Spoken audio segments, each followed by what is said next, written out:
I've been so looking forward to today. I'm here with Andrew Locke, who is the founder of Help My Business Sucks. And any of you who follow entrepreneurship know that Andrew's one of the prolific producers of content. Andrew's an amazing individual that has the funnest zigzag story I think that I've ever told. Anyone that can make statements like more popular than a supermodel in a Catholic school, you know that this is a good marketer. So everyone, welcome today for this little segment with Andrew Locke. Thanks, Rich. It's an honor to be asked. So thank you. Thank you so much for being able to do this. Andrew, you indeed have had an amazing zigzag past. I'd like you to start by telling the story of what you were doing when all your friends were doing paper routes. Well, yeah, that's going back a bit. I'm older than I look. At school, I don't know, I guess I just always thought differently to my peers at that time. And, the traditional thing for kids to do was a paper round. But the prospect of earning whatever it was back then, the equivalent of $6 or $8 a week or something crazy, was not really very exciting for me even at that age. And so I actually was on a bus one day in England, which is where I'm from in the southeast there, and I overheard two old ladies on this bus talking to each other and bemoaning the fact that they had to buy kind of sacks of potatoes from the grocery store and take them back with themselves home because the weight of them and trying to manage it. And that kind of sparked an idea for me, thinking about the paper round boys, was rather than delivering papers for $6 or whatever it was, I could source potatoes from a farm, which I did, even though I had no interest in potatoes. I sourced them from a farm, big sacks. I divided them up into smaller bags, and then I literally went door to door selling them in the communities where I knew there was a lot of old people. And so, I was making, more than $6 per door, so a lot more. So it was, I don't know. Like I said, I thought differently, perhaps a little. So that's exactly why I wanted this story told. Is my experience is typically really good entrepreneurs and really good innovators happen to this very young at life, and indeed your life and your career has been one entire zigzag. It has actually, yeah. You didn't follow a conventional route. You didn't do an MBA in traditional business school. You went to work for a magician.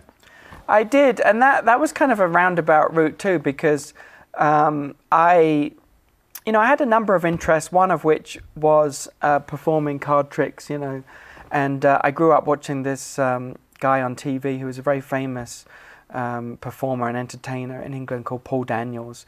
And at the time, he had, the closest I could kind of liken him to was Johnny Carson, because he had this, household name show that was on for 15 years. It was syndicated in 43 countries around the world, apart from the States. And I grew up as a lad watching this guy. Well, I had this passion of performing card tricks, even though I wasn't particularly good at it. And again, I kind of saw a gap in the market that there was so much information on the functionality of performing card tricks and the strategies and techniques to doing certain styles of magic, and there was nothing about the business. And I had a business leaning. I was very much fascinated by all aspects of business, and the thought that went through my head was, there's nothing that teaches people how to use these types of skills, performing magic, to make money. And so I created this course called How to Make Money by Magic. And it took a long time to put this thing together, but at the end of that process, I approached this guy, Paul Daniels. At the time, I sent him a videotape. Remember those VHS tapes? Yeah, I sure do. And to my surprise and delight, he responded and said, well, why don't you come over for lunch? And so the next thing I knew, this guy that I'd grown up watching on TV, I was sitting in his house and we had lunch together, and he looked at the course and he liked what he saw. But at the end of the conversation, he said, well, it's good, but I think it could be better. And those immortal words he said were, would you like me to help you? Yes. So I was like, would I? So that was your first big break then? That was the really first, the launch of your career? It was. I mean, I dabbled in various things before that, trying different kind of paths and things that did and didn't work out. But, it's so funny how... of course, that was never the intention originally to talk to. Let me point out that's spelling efficiently, I would add. He glossed over that pretty quickly, but you know what? It's okay to dabble in little paths, but if it's not going anywhere, don't be stupid and keep chasing it. I mean, that was really actually a really brilliant little oversight. You dabbled a little bit, but then when you got the break, you knew it, you latched onto it. Well, sometimes... there's certain aspects of failures that are painful. I mean, that where you're passionate about everything that you do, and so it's not fun to see it fail. However, I totally agree with you that the failures bring you closer to the success. And with every single failure that I had, I learned lessons that I needed to learn. Quite frankly, they were just invaluable. Yeah. And so I don't. I really have no regrets about those things at all. I actually, in hindsight, I view them positively, even though they were hard at the time. Well, from what I've seen, your track record is actually much better than mine. Your stats are far better than mine, and that's something to be proud of. Because, I mean, I'm amazed. How do you go from presenting a magic trick to you ended up basically becoming the manager of... I did, and again, that was definitely a zig or a zag. Yeah. I had no idea that would be the outcome, but what happened was basically we bonded, Paul and I, and had the utmost respect for him. He was a genius, or is a genius marketer and businessman, as well as being a very capable performer and entertainer.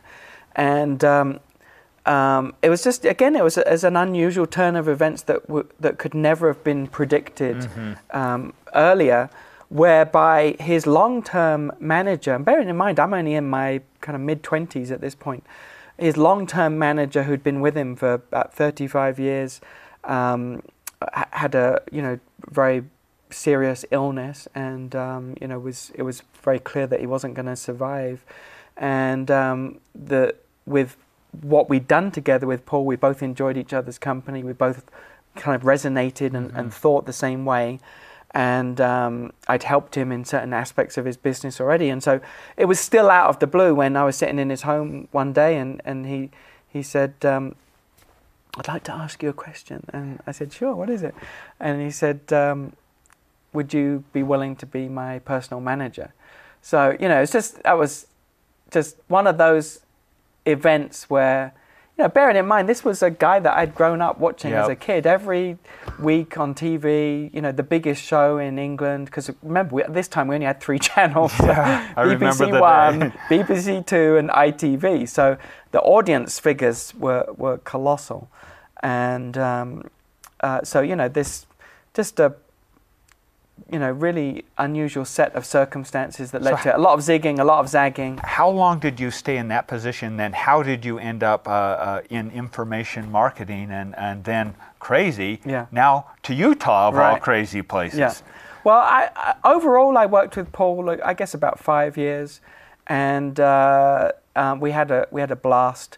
The thing was, he was in the latter stages of his career.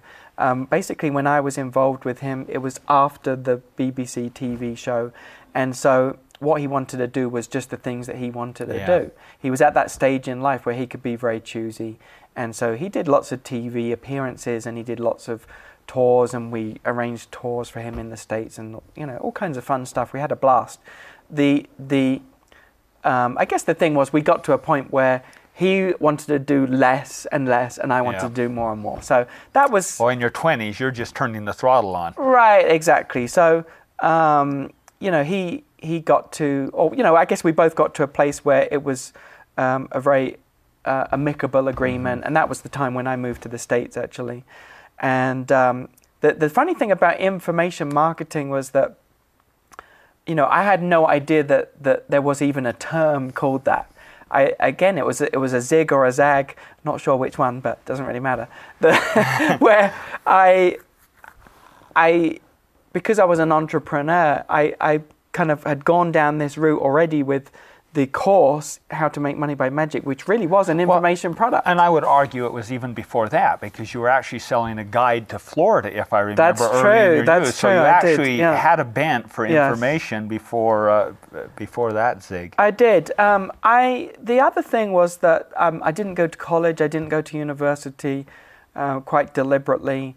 I felt that for me it was better to get out there, learn by practically doing it, getting in the trenches, as it were, rather than theory. Theory never appealed to me.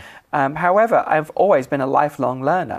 So I consume, at that time I was consuming books at a vast rate of knots from the library.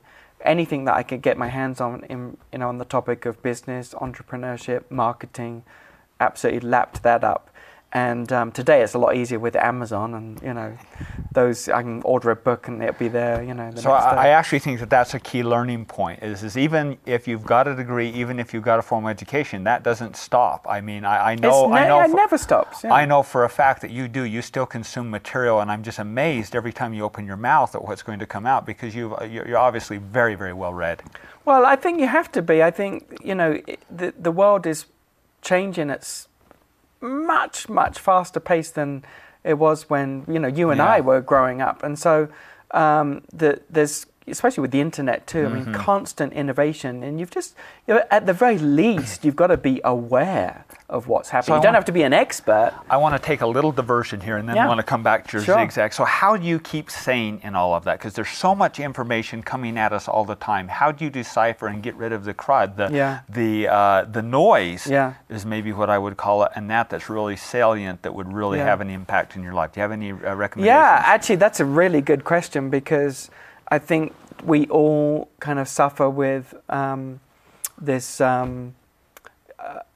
overwhelming amount of content that's out there. I mean, you could literally spend your whole life just reading, and then there's the stuff that's online, and it's an impossible task. So something that I realized, and this was actually quite a breakthrough for me in the last couple of years, was to only consume information that relates to where I'm at that particular time. So that's the filter for me. So let's say, for example, I'm in product creation mode, where maybe I'm writing a new book or creating some kind of new product.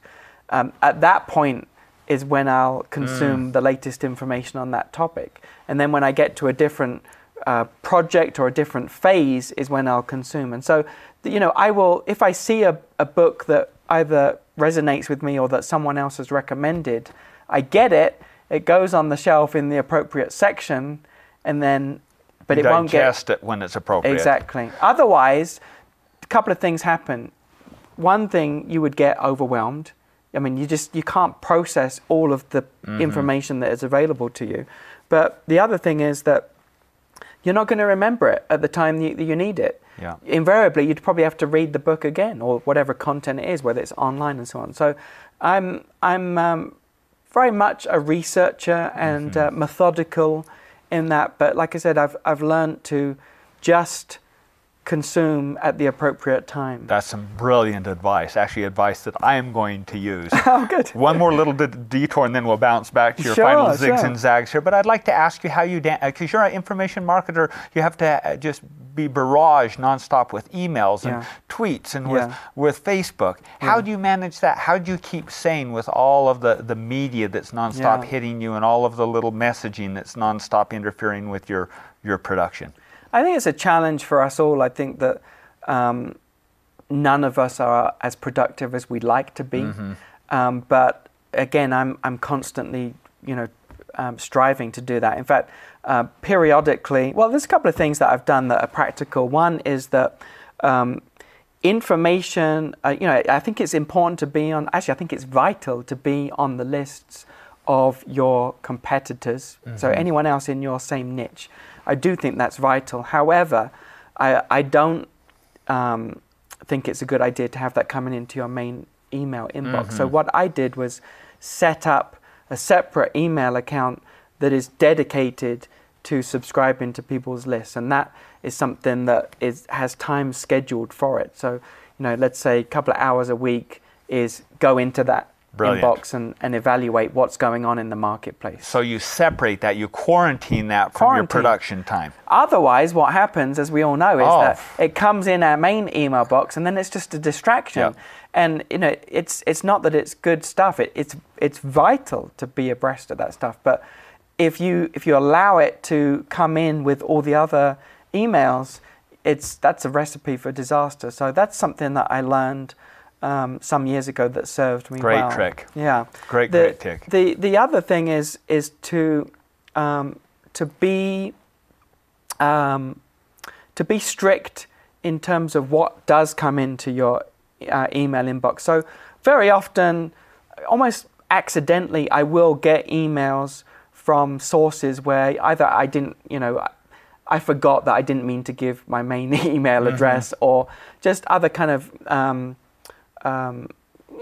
whether it's personal or business, things that I know that really don't have a lot of value other than, that they would just be a time suck. So whenever I see those, I immediately unsubscribe because I know that's just adding extra time to to be filtered.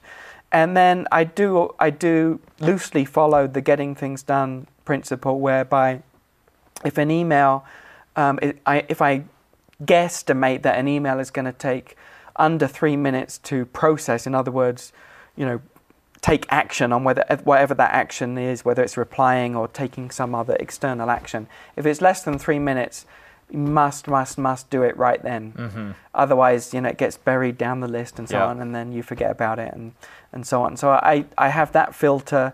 And so less than 3 minutes, you take action on it, you get it done, and you clear it out of your mailbox. Exactly. If it's a big, long one, you tag it and flag it and say, okay, I'll allocate time to come back to this later. Yeah, and the biggest thing that I actually learned from Dave Crenshaw. Do you know Dave? Yeah. Great guy, productivity. In fact, he does a little segment on my show, which is so good. He gave me the advice of which was it's such a subtle thing, but it's a breakthrough, is that you must schedule the time for those items that that you're going to go back on. If you don't do that, all that happens is the email inbox just keeps getting filled up. And it gets buried. It gets buried. It never happens, and maybe you lose out on an opportunity or whatever.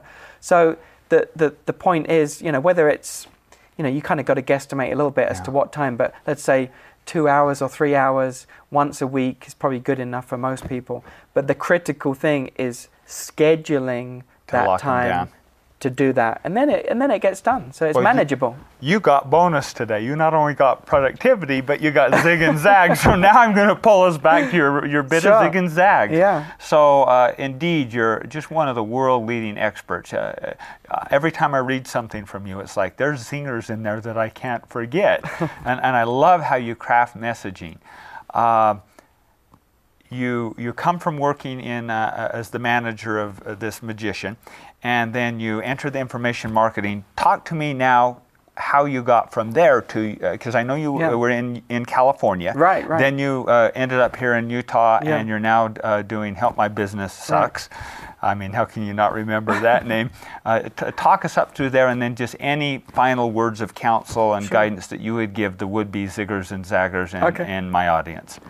Well, the transition to what I'm doing now kind of came about because I had created more information products. I'm a big fan of information because everybody needs it. It's something that people actively seek out. They are willing to pay for it. And from a business standpoint, it's something that's highly profitable. So those were the reasons that for me really resonated. No spoiling eggs. No, exactly. No spoiling eggs. Exactly. So that after I kind of, again, dabbled in different areas within information marketing, different topics, I should say, that were of interest, I kind of got to a point where I guess, I don't want to say it was stale, but I would say it was a crossroads time where the things that I were doing weren't truly fulfilling. I wasn't getting as much satisfaction as I used to out of them.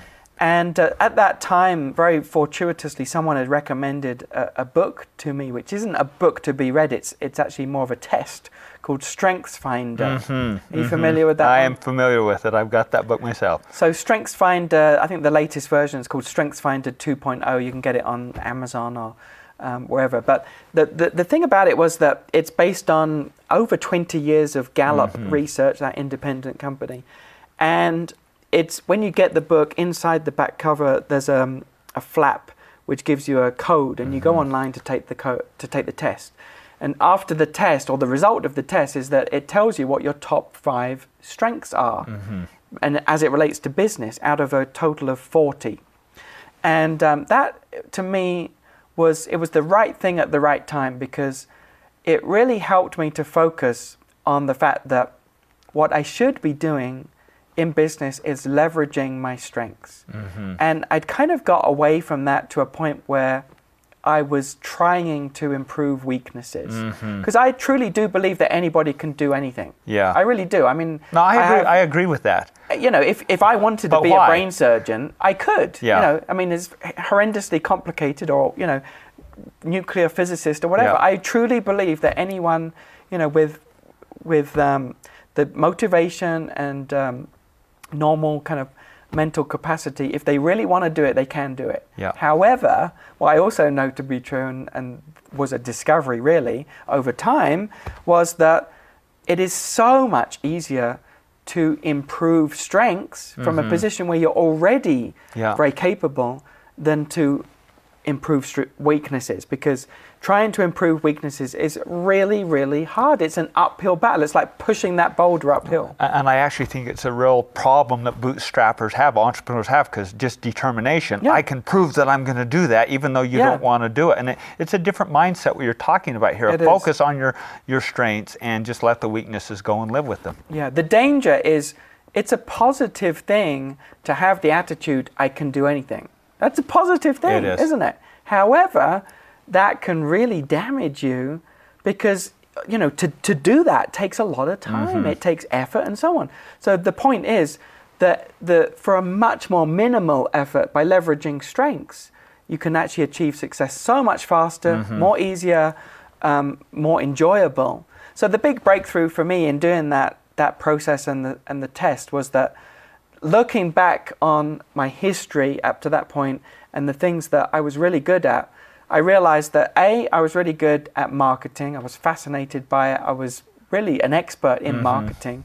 And B, I was an expert in production, because I came from the world of TV production with Paul and before Paul and even after Paul.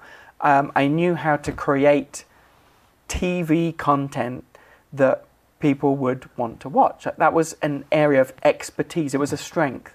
So then that was the light bulb moment. Well, surely I should be doing something that combines those two major strengths.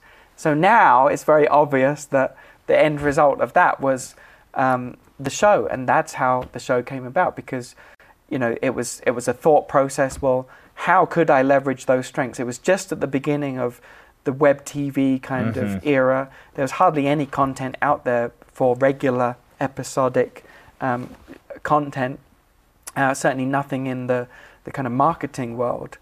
And again, playing to my strengths rather than doing, you know, the flip style video. Yeah. Because I knew how to produce a professional show, you know, in a nice studio environment and so on. That's why we have this. Well, and isn't it so interesting that both of those don't seem to fit? I mean, that really in itself is a zigzag, isn't it? I mean, you take two things, an oil and a water, or oil and vinegar, blend them, and it actually tastes delicious. It actually delights, to use Roy Williams, we were talking a few minutes ago about, is it delights Broca. And so that's brilliant. I didn't know that part of the story, and it makes perfect sense. That's how it came about, So. And how in Utah, just as a closing statement, how did we end up here in Utah in this beautiful Help My Business Suck studio? It was really, you know, again, an unforeseen circumstance. We were living in Southern California, and I love the weather, but not the traffic or the pollution and the kind of congestedness of close, you know, very, very few open spaces. And so we came out to Utah on a road trip. We actually ended up in Utah with some friends, and that was a kind of discovery that my wife and I had never been here before, and it was like, wow, this place is beautiful. Love the mountains. In England, we don't have mountains. I mean, we have like little bumps. So that the novelty of that is still hasn't worn off. Space. Good weather, over 300 days of sunshine. So it was an accidental discovery. Brilliant. And we're very happy here. Well, I'm so happy that you're here because I'm glad we met. It's facilitated our relationship. Absolutely. It's very similar. I've chosen to raise my family and live here in Utah, even though business-wise it hasn't made a lot of sense, primarily for the reasons you just stated. So what final words of counsel and wisdom? You've imparted tons of great insights that I've also really learned from, so I've really enjoyed the interview as I knew I would. What final words of counsel would you give our viewers in relationship to zigging and zagging and getting to success in a sane manner? Yeah, that's a good question. I would say that for me, it wasn't until you kind of made public this discovery of Zigzag that I realized that's exactly what I have done in my business. So if my experience very much endorses what you're saying in the book, and that, so I resonate with it, and I agree with the concept. It makes a lot of sense, and I think as a result of you sharing that with me, it's made me much more aware of it. And so the advice that I'm going to more consistently give is for people who are holding back pursuing an entrepreneurial path is to not hold back, but make calculated decisions and be practical about it in terms of you need to have an income and so on. But more than that, people are still paralyzed with inaction and wanting to make exactly the perfect decision. Yeah. And what I've come to realize through your comments about the zigzag principle is that make a decision, start off on the course that you think is the right way, but then make the course corrections as needed, because whatever you do, one thing is clear: there absolutely will be zigging and zagging on that route. It's impossible to unless you're a master chess player, you can see 17 advanced moves. Right. Most of us just don't have the capacity, and it's okay. Yeah. I think that's the biggest thing that I've learned. It's okay to fail. You just don't want to fail what you can't afford to risk. And so if you fail in increments and say, can I live with that failure? If the answer is yes and it takes the pressure out, you're there. Yeah. That's just, I so appreciate that comment. That just tied in so tightly with what I'm wanting to teach. It's such a privilege to get to know you, and I just want to acknowledge how much I respect you and how much I thank you. And I've enjoyed discussing this. Like I said, that was, when you shared it with me, that was a aha moment. That makes perfect sense, and it has been my experience. So. And that's good, because I think most people that have succeeded, that's the reaction is, oh, that's exactly how I did it. Yeah. We just don't realize that we're going indirectly most of the time. Well, thanks so much for Pleasure. taking some time with me. What a delight, and I appreciate the time.